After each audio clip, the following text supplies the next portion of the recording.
एक पुरअमन वादी में एक खूबसूरत सल्तनत आबाद थी जो बर्फीले पहाड़ों और सब्ज मैदानों के दरमियान चमकती थी। दिन के वक्त हर तरफ खुशी और जिंदगी होती थी, मगर रात के वक्त पूरा महल एक अजीब खामोशी में डूब जाता था, क्योंकि महल के बाहर एक पुरस्रार जंगल था जिसे लोग सरगोशियों का जंगल कहते थे।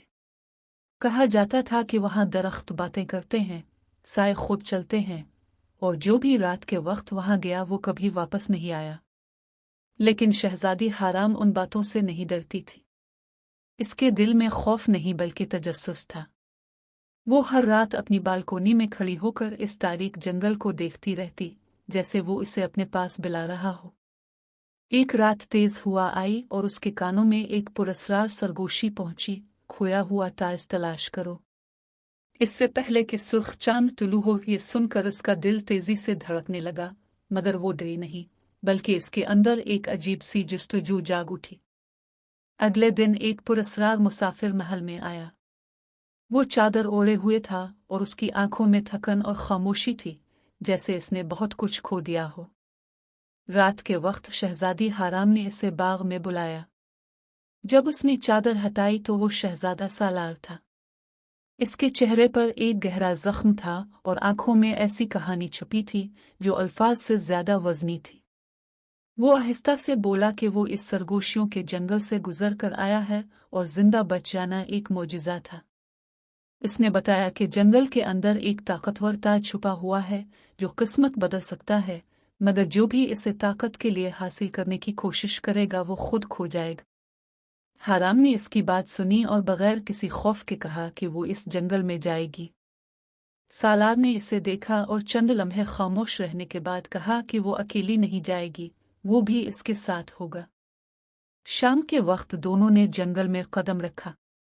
जैसे ही वो अंदर दाखिल हुए, दुनिया बदल गई। हुआ सर्द और भारी हो गई, धुंध उनके कदमों से लिपटने लगी और दरख्त ऐसे लग रहे थे जैसे वो उन्हें देख रहे हों। अचानक रास्ता 3 हिस्सों में बट गया, एक सुनहरी रोशनी में नहाया हुआ, दूसरा धुंध में डूबा हुआ और तीसरा मुकम्मल तारीकी में गायब था। एक खौफनाक आवाज गूंजी कि सही रास्ता चुनो वरना हमेशा के लिए खो जाओगे। कुछ देर सोचने के बाद वो सुनहरी रास्ते पर चल पड़े, मगर फौरन ही जंगल जैसे जाग उठा। जमीन लरजने लगी, बेले सांपों की तरह उनकी तरफ लपकने लगे और दोनों भागने लगे।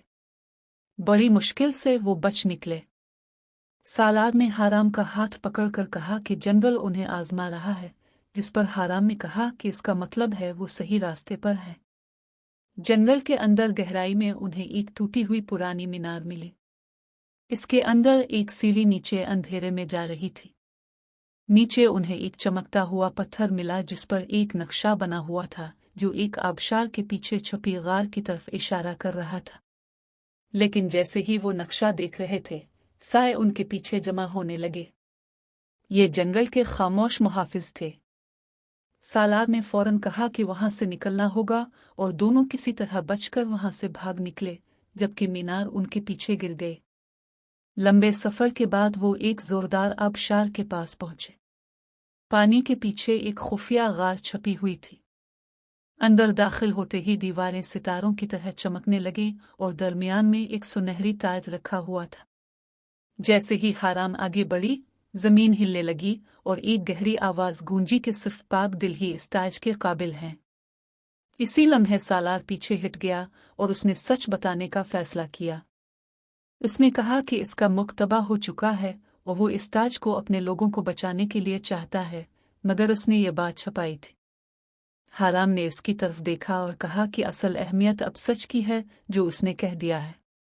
जैसे ही हाराम ने ताज को छूने की कोशिश की, गार लरजने लगा और एक खौफनाक सायादार मखलूक जाहिर हो गई जो ताज की मुहाफिज थी। एक जबरदस्त लड़ाई शुरू हो गई। गार टूटने लगा, जमीन कांपने लगी और हर तरफ अंधेरा फैल गया। सालार ने हाराम को बचाने के लिए खुद को आगे किया और जख्मी हो गया।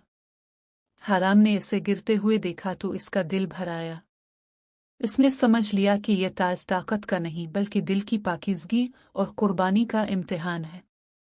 वो सालार का हाथ पकड़कर उसके साथ खड़ी हो गई और उसने ताज को छू लिया। ایک شدید روشنی پھوٹ پڑی اور اندھیرا ختم ہو گیا۔